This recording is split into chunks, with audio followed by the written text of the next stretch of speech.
यानी उस समय आपकी फुटानी हमारी फुटानी खत्म हो जाती, हम किसी दूसरे के सहारे चले जाते हैं, सोचते हैं कि अब दुनिया के लोग मुझको नहीं बचा सकते। हमारी लाख कोशिशों के बाद भी जब हम कुछ अपने मन के अनुकूल नहीं कर पाते हैं, तब मेरा मन आपका मन हारने लगता है, सोचता है कि कोई मदद कर देता। और जब दुनिया कहती है कि हम मदद की स्थिति में आपके नहीं हैं, नहीं कर सकते, सामर्थ्य नहीं है हमारे आपके पास, तब हम क्या करते हैं? ईश्वर को ढूंढते हैं, ईश्वर की ओर उनसे प्रार्थना की स्थिति में आते हैं। वही परमात्मा हमारे आपके रूप में जब यूनिट में हारता है, इकाई में हारता है, तो खुदा की तलाश करता है, भगवान की तलाश में चलता है। भगवान बुद्ध को जब सारथी ने कहा था कि आदमी मर गया और संसार के और लोग भी मरेंगे, भगवान बुद्ध ने कहा कि जब मर ही जाना है तो पहले मौत को ढूंढ लेते हैं। यानी किसी ने इस दिशा में खोज की, किसी ने हार के खोज की। भगवान बुद्ध हारे नहीं, उन्होंने खोज की परमात्मा की। उसने खोज किया कि दुख क्या है, दुख से भाग गए, आनंद में चले। अब देखिए कोई आदमी ढूंढ रहा है उस परमात्मा को, ये हार गया है। जब आप थक गए हैं, हार गए हैं, श्रांत क्लांत हो गए, अब आपसे हमसे कुछ नहीं होने वाला है, अब लाख कोई कहेगा। मेरे साथ क्या हुआ था, मैंने जब शिव को गुरु माना और बहुत नमः शिवाय मंत्रों का जप किया और रिजल्ट मुझको नहीं आने लगे, मुझको लगा कि मैं और उलझता चला जा रहा हूँ। हमने कहा कि हे महादेव, हम तो फौसत जाता नहीं, 5 साल आपको गुरु माने हो गया, ये क्या तमाशा हो रहा। कल मैंने कहा था ना कि प्रेतों ने मुझको घेरा था 5 साल के बाद, जब मैं वीडियो था पलामू में। थक गया मैं, हार गया मैं। हारते हम आप भी हैं, थकते हम आप भी हैं। किसी एक दिशा में थकते हैं, दूसरी जगह नहीं थकते, दूसरी जगह फिर वैसे ही रहते हैं हम लोग। तो वह जब हम आप परमात्मा की तलाश शुरू करते हो, हारे को हरिनाम कहा जाता है ना, निर्बल के बलराम कहा जाता है ना। जब हम हार के ढूंढें या अपने शौक से ढूंढें, उस परमात्मा को जब ढूंढने लगते हैं, मैंने एक पंक्ति शुरू में कही आपको कि उसकी इच्छा के बाहर तो कहीं कुछ नहीं है। यानी आप खुदा की तलाश में निकले, आप भगवान की तलाश में निकले। आपको मालूम है कि गुरु भगवान से जोड़ते हैं, गुरु के सहारे हम लोग चलते हैं। हम लोगों को कोई जब बताता है कि काम करे के बाद, तो हमने का पूछी ले कि रहुआ कोयले बनी कैसे हुई, तब बताई। हमको जब पहली बार दिल्ली जाना पड़ा तो हमने उन लोगों से पूछा, मेरे घर के लोगों से जो दिल्ली आया जाए पहले से आते जाते रहे हैं। हमने कहा कि दिल्ली उतरेंगे तो किधर जाएंगे, कितना किराया लगेगा, यानी पूछा हमने। जानता था कि ये लोग जाते आते रहे हैं तो इनसे पूछ लेते हैं। हम लोग जानते हैं कि गुरु का काम है कि वो शिष्य को ईश्वर से जोड़ते हैं, एक में एक करते हैं, गुरु की तलाश शुरू करते हैं और फिर इससे शुरू होती है परमात्मा की ओर हमारी आपकी गति। ये भी उस शिव की इच्छा के तहत ही है। हम परमात्मा को ढूंढते हैं, हम महादेव को ढूंढते हैं, हम गुरु की ओर चलते हैं, हम कुछ करते हैं, यह तो उस परमात्मा की इच्छा के तहत है, उसके बाद तो कुछ हो नहीं सकता। कहा जाता है कि जब परमात्मा की ओर कोई चलता है, जब गुरु की ओर कोई चलता है, तो परमात्मा ही शिष्य के रूप में चलता है। और फिर इसको, उस शिष्य को परमात्मा से जोड़ता कौन है? जो गुरु है। कहा जाता है कि वही परमात्मा गुरु का भी काम करते हैं। ईश्वर ही गुरु हैं, शिव ही गुरु हैं, वही सबसे बड़े गुरु हैं। उन्हीं की दया और शक्ति प्राप्त करके कोई गुरु होता है। इसको कहा जाता है परमात्मा का दया भाव, इसको कहा जाता है शिव का दया भाव। शास्त्र कहते हैं ये शिव की अनुग्रह शक्ति है।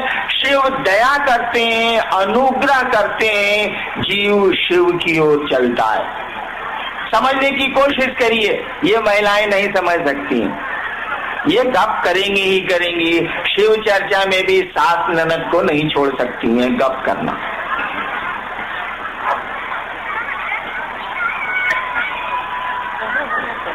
देखिए, ये महिलाएं हमसे दुश्मनी साध रही। मैंने कहा क्या था आयोजकों को कि हमारे सामने आप महिलाओं को बैठा देते हैं और पुरुष को एकदम किनारे कर देते हैं, हमको बड़ी दिक्कत होती है, मेरी नजर किधर जाएगी, सामने केवल महिलाएं होती हैं।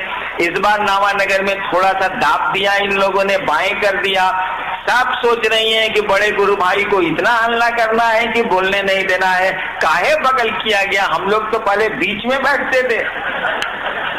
कोई बात नहीं है, इस पर विचार किया जाएगा। तो वही परमात्मा जब दया करते हैं, वही शिव जब दया करते हैं तो जीव शिव बनता है। याद करिएगा, उस शिव ने इच्छा की और वो शिव जीव बना, उस शिव ने इच्छा की और वो शिव जगत और जीव के रूप में फैल गया। अब वही शिव दया करते हैं, दया उनमें है, करेंगे क्या वो, दया करते हैं तो जीव फिर शिव बनता है। इसी दया को गुरु कहते हैं। आप जो कहते हैं कि हे महादेव मुझ पर दया करिए, इसका यही अर्थ है। कहा जाता है कि गुरु के अलावा किसी को भी दया करने का अधिकार नहीं है। महादेव भी देवता के रूप में, महादेव के रूप में उनको हक नहीं है कि वो दया कर सके। उनको गुरु की कुर्सी पे जाना ही होगा। और कुर्सी पे जाना क्या है, कुछ नहीं है ये।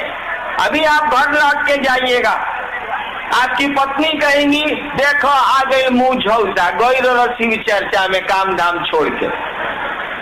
तब तक बेटी कहेगी पापा कुछ खा लीजिए, बड़ी दूर से आ रहे हैं आप। तब तक बाबूजी कहेंगे इस ससुरा का खाई, लेटरिन में पानी रखो, तुमको लेटरिन जाना है। आप बताइए तो जरा, पत्नी को जिस भाव से उत्तर देंगे पिता को उस तरह दे सकते हैं क्या? नहीं दे सकते आप। पिता जैसे बोलेगा आपके भीतर का पुत्र बोलेगा, पत्नी जैसे बोलेगी आपके भीतर का पति बोलेगा, बेटी जैसे बोलेगी तत्क्षण आपके भीतर का पिता बोलेगा। कुर्सियां बदली है, देखिए कितनी आसानी से भाव संप्रेषित हुआ है और कुर्सी बदली, पिता पुत्र हुआ, पिता पति हुआ। देखिए कैसे बदलता है ये। ठीक उसी तरह से जब शिव को कहेंगे आप कि हे महादेव हम पर दया करिए, वह शिव तो दया का अथाह सागर है, गुरु है वो। दया का मानी होता है कि गुरु पर धारित करते हैं वो। दया वहां से चलेगी, मांगने वाले को मांगना आना चाहिए। आप कहेंगे नहीं शिव, हे शिव मुझको त्रैलोक की शक्ति दें, वो ईश्वर हैं, महादेव हैं, दानी के रूप में वो सब कुछ दे सकते हैं। देखिए कैसे कुर्सी बदलती है।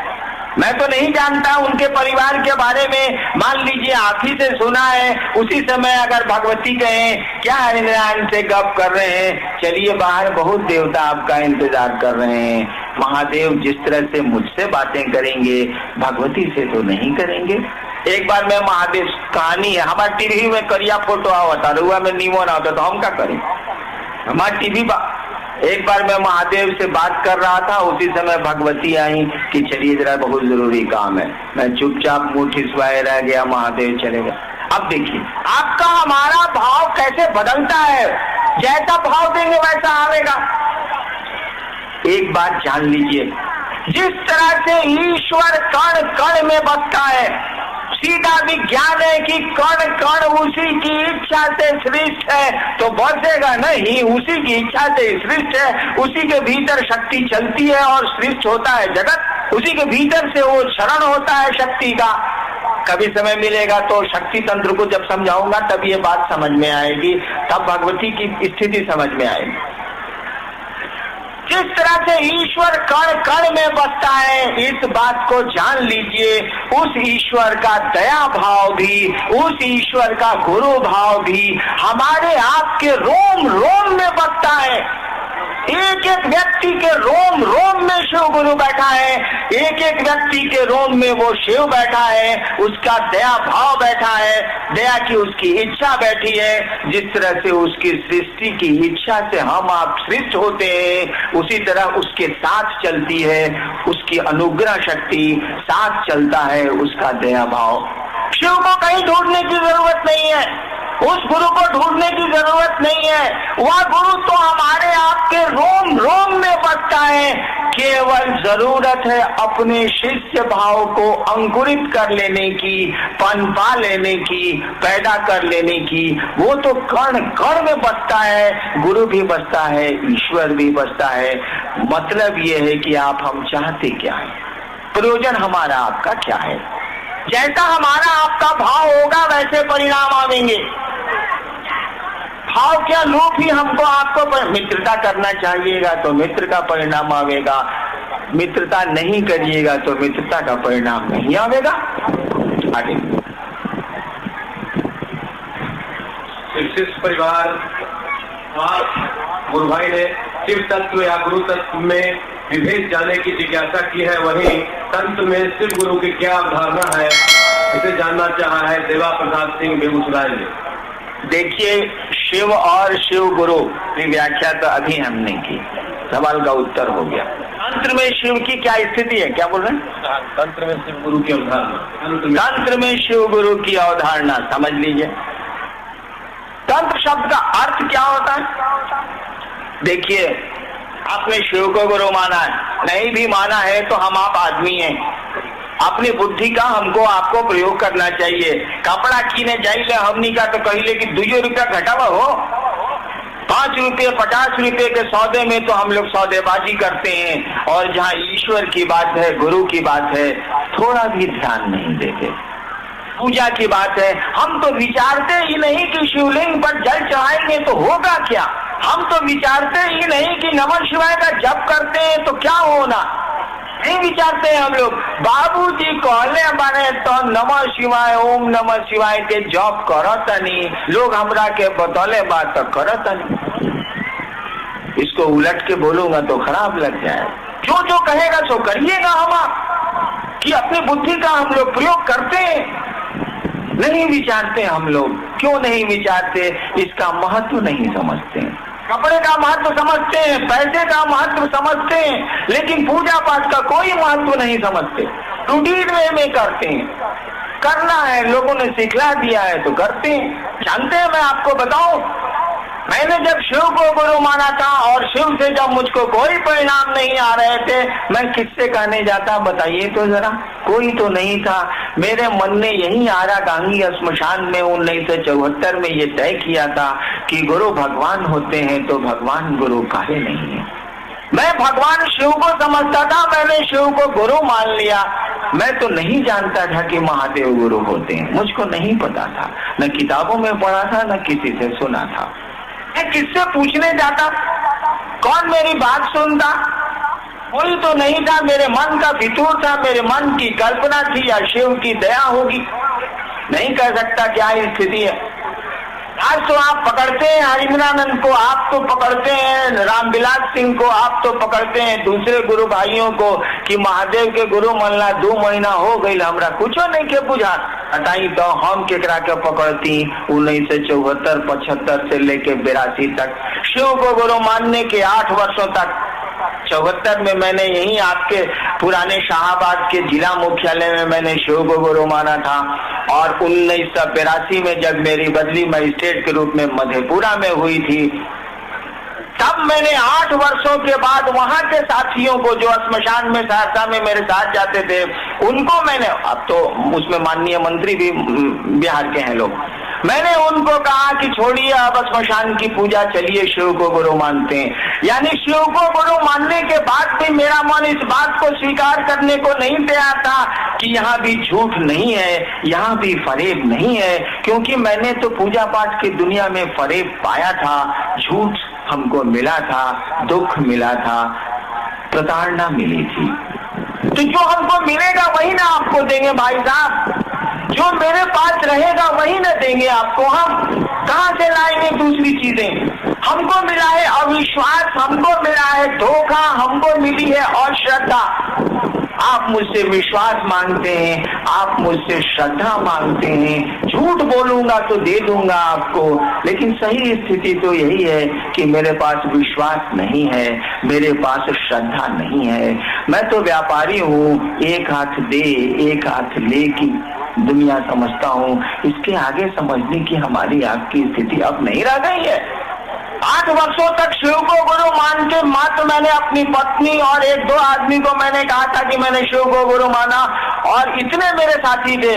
बचपन से पूजा पाठ की दुनिया से जुड़ा हूँ, कितने साथी होंगे अभी, किसी को मैंने नहीं कहा कि मैंने शिव को गुरु माना।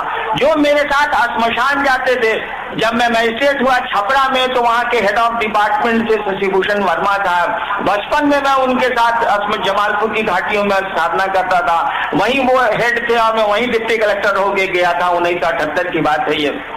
रात भर हम और शशिभूषण वर्मा साहब रहते थे श्मशान में, वहीं छपरा की में नदी के किनारे। अभी उनको मैंने नहीं कहा कि मैंने शिव को गुरु माना, इसीलिए कि मुझको लगता था कि यहाँ भी फरेब है, यहाँ भी झूठ है। मेरे पास था फरेब, मेरे पास था झूठ, मैं कहाँ से लाता विश्वास? गुरु के पास जाने के लिए विश्वास की जरूरत नहीं है, गुरु के पास जाने के लिए श्रद्धा की जरूरत नहीं है। हम लोग तो बचपन में स्कूल में पढ़े हैं, हमारे आपके बच्चे भी विद्यालय में पढ़ते हैं।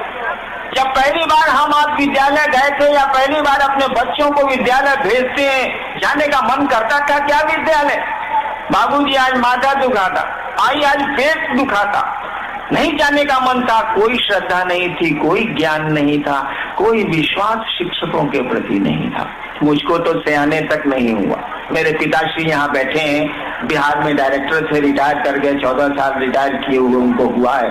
उनसे आप पूछ लीजिए कि हरिंद्र शिक्षकों के प्रति कभी सम्मान रखा ही नहीं हमने।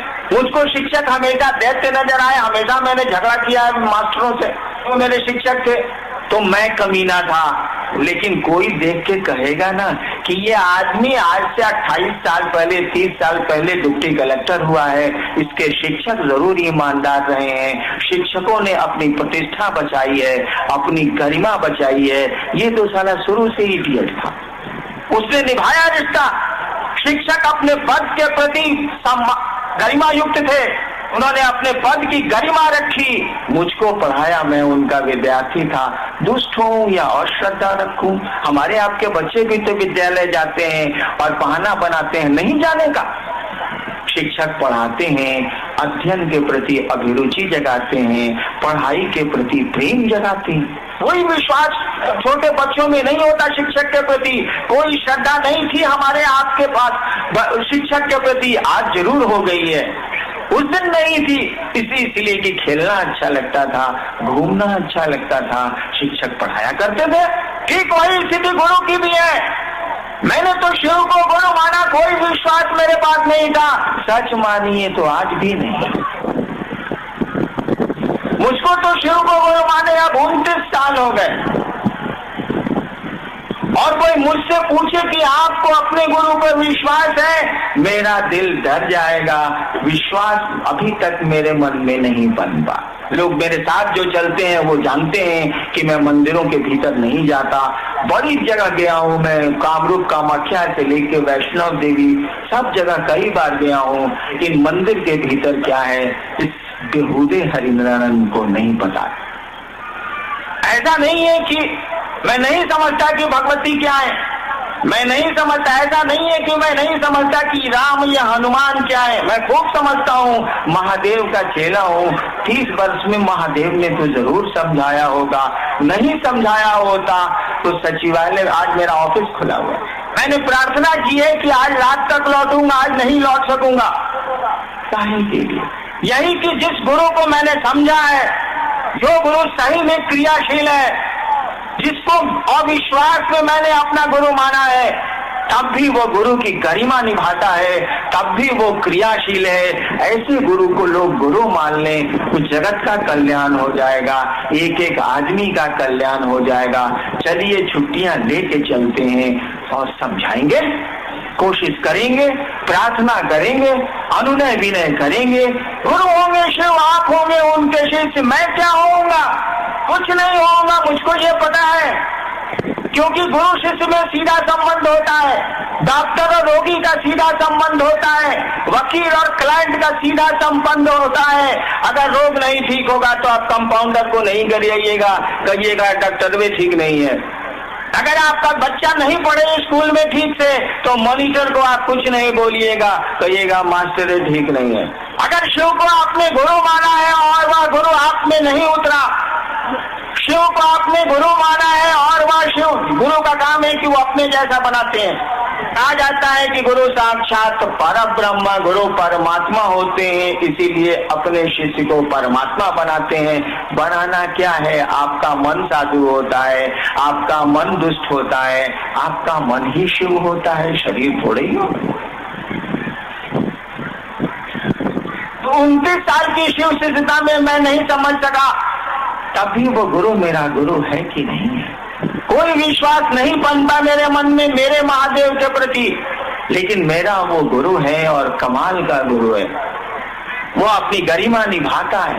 29 साल में बस मैंने इतना ही सीखा, इतना ही समझा है। फिल्म का वो गीत याद करिए, आपकी इनायतें आपके करम, आप ही बताएं कैसे भूलेंगे हम। इतना ही मैंने समझा है, आपकी इनायतें आपके करम, आप ही बताएं कैसे भूलेंगे हम। ये मेरे मन ने समझा है कि वह मेरा गुरु मुझको जरूर मानता है, हम किसको कितनी देर मानते हैं। बेटे को 25 साल बेटा माना है, आज दुश्मनी हो गई। बाप को 25 साल बाप माना है, संपत्ति के लिए झंझट हो गया। पत्नी को पत्नी माना है, तलाक होते हैं कि नहीं होते हैं। दुश्मन को दुश्मन माना है, दुश्मनी दोस्ती में बदलती है कि नहीं बदलती है। हमारा आपका मानना कितनी देर चल रहा है। अगर शिव मान ले, शिव आपको हमको शिष्य मान ले तो कमाल हो जाए। हमारे आपके मानने से कितनी बात बनती है, कितनी बात बिगड़ती है। थोड़ी बनती है, थोड़ी बिगड़ती है। और इसीलिए कहा हम लोगों ने कि शिव को आपने गुरु माना है, उनसे दया मांगिए। उन्होंने जो कहा है करने की कोशिश करिए। उन्होंने तो कुछ नहीं कहा कि तुम किसी जगह के रहने वाले हो, किसी जात किसी धर्म के हो, केवल तुमको इंसान होना चाहिए, तुम मुझको गुरु मान सकते हो, मैं गुरु हूँ। और कुछ नहीं करना है, गप करना है। जब तुमसे नहीं हुआ है, जब करके तो इंसानियत आज समाप्त हो रही है। जब के परिणाम कहाँ आ पा रहे हैं, जब गलत नहीं है। हमको आपको जब करने कोई सिखलाता ही नहीं है, गुरु न सिखलाते हैं। भाई मुरलीधर श्रीवास्तव अवकाश प्राप्त शिक्षक नवानगर ने प्रश्नों की झड़ी लगा दी है। अन्य प्रकार के प्रश्न रखे हैं उन्होंने। उनके प्रश्नों में कुछ प्रश्नों के जवाब तो हो गए हैं, फिर भी एक प्रश्न उनका मैं पढ़ लेता हूँ। समुद्र मंथन से लक्ष्मी जी की प्राप्ति हुई, जिसे भगवान विष्णु ने अपना लिया, क्या भगवान शंकर उनके हकदार नहीं थे? जो जैसा पात्र होता है उसको वैसी चीज मिलती। महादेव को जहरे नसीब में था, करेंगे क्या वो?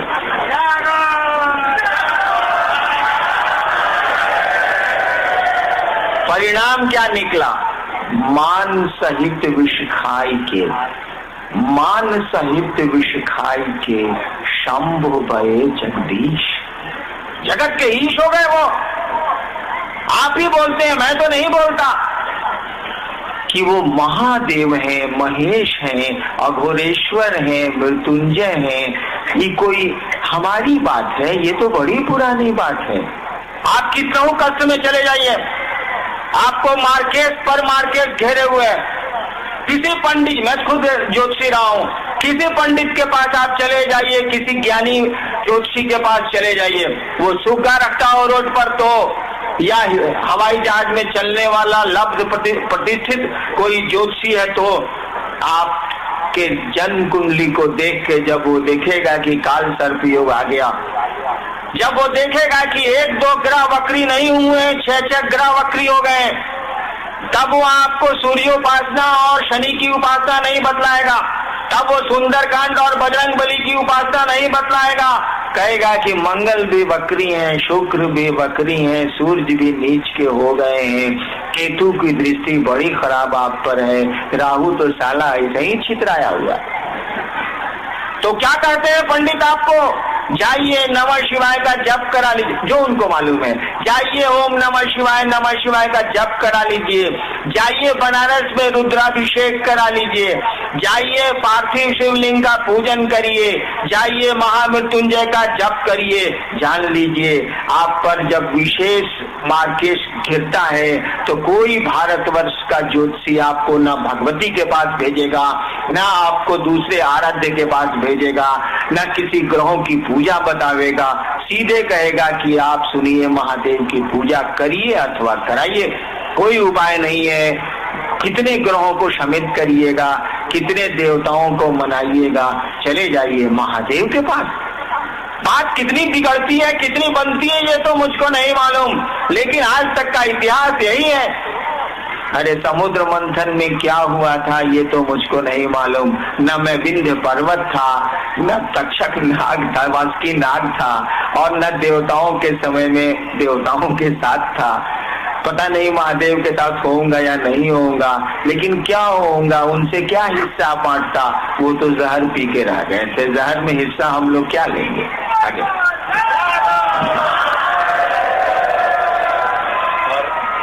आखिरी प्रश्न भाई उमेश जी ने यहाँ तक बात नहीं रखी, बातों की लड़ी को आगे बढ़ाया और कहा है कि एक गलतफहमी दूर करने की कृपा करें हमारे साहब। चंद लोगों की नासमझी है कि शिव चर्चा के माध्यम से शिव शिष्यों का लोकसभा एवं विधानसभा चुनाव का प्रचार हो रहा है।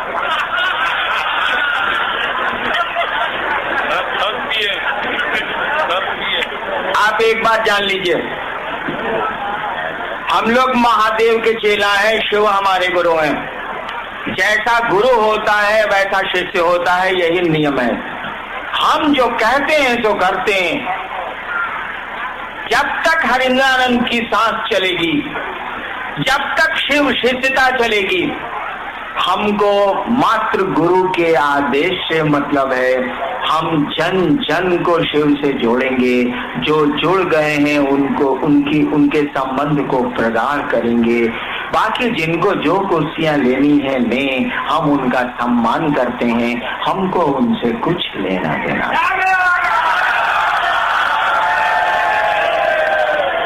हमारे लिए हमारे गुरु का आदेश सब कुछ है। मेरा गुरु जगत का गुरु है, उसके शिष्य जगत में नहीं है। हम लोग उस जगत गुरु को लोगों का गुरु बनाएंगे, यही संकल्प है हमारा। यही संकल्प लेके जिंदा है हम लोग, यही संकल्प लेके दुनिया से जाएंगे। शिव शिष्यता पूरी की पूरी तरह आध्यात्मिक है।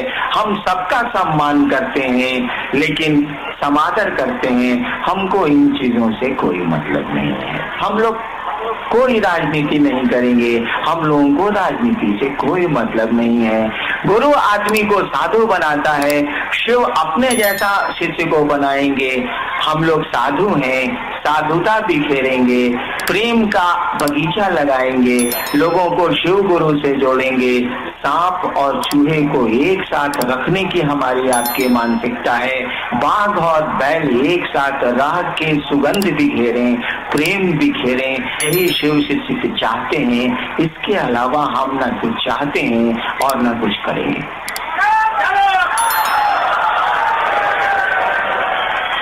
नावानगर की ये शिव गुरु परिचर्चा अक्सर जिले के लिए आयोजित तो पूरी मानवीय सृष्टि के लिए है ये चर्चा।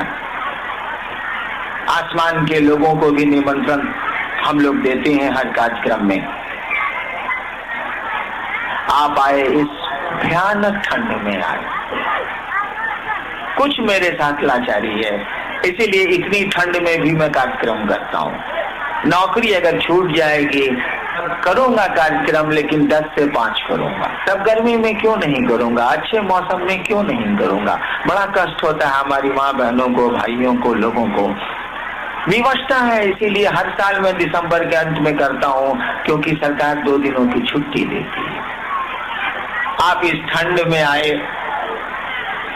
आप अपने गुरु की चर्चा में आए, शिव गुरु की चर्चा में आए, असुविधाएं झेली, परेशानियां उठा